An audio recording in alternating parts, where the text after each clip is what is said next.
வாண்ணே. Excuse me. அண்ணா நீ இங்கே இரு.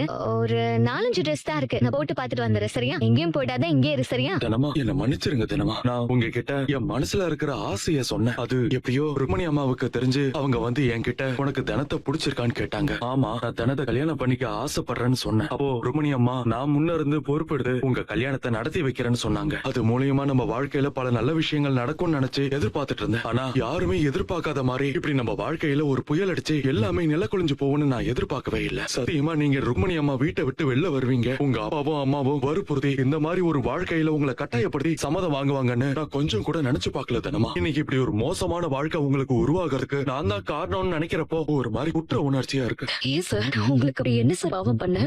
நான் உங்ககிட்ட நேர்ல வந்து எனக்கு கல்யாணத்துல விருப்பம் இல்ல, என்ன பின்தொடர்ந்து வராதீங்க, என்ன நிம்மதியா வாழ விடுங்கன்னு நான் எத்தனை தடவை கேட்டுருவேன். நீங்க அமைதியா விலைக்கு போயிருந்தீங்கன்னா காலம் முழுக்க நிம்மதியா என் குடும்பத்தோட சந்தோஷமா வாழ்ந்துருவேன், ரொம்ப சுதந்திரமா இருந்துருவேன். நான் என்னைக்குமே என் அப்பா அம்மா வீட்டுக்கு வரணும்னு ஆசைப்பட்டதே கிடையாது. உலகத்துல எத்தனையோ பொண்ணுங்க அவங்க பிறந்த வீட்டுக்கு போகணும்னு ஆசைப்படுவாங்க. ஆனா எனக்கு கல்யாணம் ஆனதுல இருந்து ஒரு நாள் கூட நான் என் பிறந்த வீட்டுக்கு போகணும்னு ஆசைப்பட்டதே கிடையாது. ஏன்னா எங்க அப்பா எங்களை அவ்வளவு அடிமைத்தனமா வளர்த்தாரு. வீட்டை விட்டு வெளியில போகாத, அதை பண்ணாத, இதை பண்ணாத, இப்படி இரு அப்படி இருன்னு ரொம்ப விருப்பத்தனமா தான் சார் நடத்திட்டு இருந்தாரு. நான் அதுக்கப்புறம் வெளியில வந்து ஒரு சுதந்திரமான வாழ்க்கையை வாழ்ந்தது என்னோட கல்யாணத்துக்கு அப்புறம் தான். அதனாலதான் என் குடும்பம்னு என் புருஷன் குடும்பத்தையே சொந்தம் கொண்டாடி நான் அவங்க கூடயே சந்தோஷமா வாழ்ந்துட்டு இருந்தேன்.